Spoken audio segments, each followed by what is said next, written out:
think neighboring is in part a sense of community, a sense of connection with the people that you live in close proximity to, and you know, getting to know who they are and what their interests are, and being available to lend a helping hand. One of the pushbacks that I'm hearing as I'm beginning to share this from people is the issue of time. You know, we're a busy culture, a lot of stuff going on, kids playing sports and parents involved in a lot of activities, and just a ton of stuff going on. But the deal is, I remember somebody was telling me years ago, all of us have the same amount of time. We just allocate it to what's important to us. And I think it can be just as simple as walking across the yard and saying, hey, you know, this is crazy. We've lived next to each other here for 5, 10 years, but we've really never said hello. And so, you know, I'd like to meet you. My name is Casey. And I think that, you know, if we haven't done that, let's start there. That's a great starting point. I think it takes time. It costs you time. It takes effort, and some people like to talk to people, and some people really would prefer to spend their quiet time alone. So it takes time, it takes reaching out, it takes effort, and sometimes it's not even pleasant. Sometimes a neighbor has a need that isn't any fun to meet. One of the things that I've realized that I need to try to do is like just be willing to kind of be inconvenienced by anything.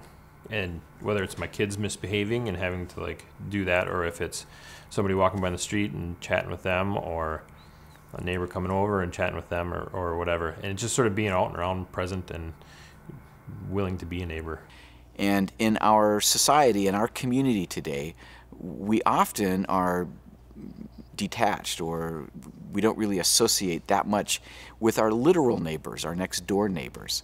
And as I was having a conversation with a pastor, he began to challenge me, because I'm a bit of an introvert, to press into relationship with my real next door neighbors. And for some people that's really easy. For me, I found it difficult. And as I began to just get to know them, get to know their names, get to know a little bit about them, I couldn't believe how much fun I was having just with my real, honest neighbors that I lived right next door to. For me, neighboring is just letting them know, like, I know they exist and I care about what's going on, and hopefully they might see that maybe if someone sees they exist and care about their life, then maybe God would too. So I've made just double batches of stuff, and especially rhubarb season, I had a lot of rhubarb.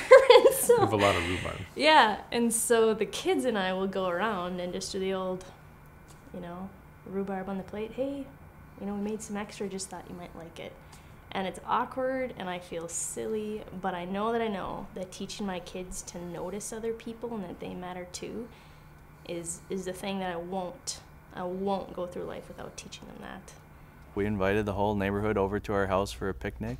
We try whenever somebody new comes into our neighborhood to reach out to them and get to know them. We live in a neighborhood with a lot of students. We live in a neighborhood with a lot of rentals. So that can be a challenge because there is this constant turnover, but we all also really enjoy it. Each person has a different story to tell, and we found ways to connect with each of them. I think a connection, at least for a few of us right on the corner here, during the winter time, when the snow comes, and I like the snow, I'm glad I still live in Duluth, but if I get out first, often I'll shovel up partway up the neighbor's sidewalk.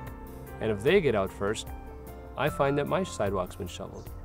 And sometimes during the big storms, you know, there's about 4 or 5 of us around right on the corner that are out there shoveling at the same time and helping each other out, and that's kind of fun to see. And then even shoveling for people who can't really shovel, right, to help out. I'm getting to know my neighbors, and I'm taking risks and stepping out in that. And it feels scary to do that. At the same time, it feels to me like it's been beneficial. It's been really good. If I pursue people, then I have to be open-handed with where it goes, and be genuine about it, which is fun because I know I'm going to get to see cool stuff. You're not going to get it right all the time, but to make the effort, to make that connection, really has been worthwhile. Those things have paid off for us.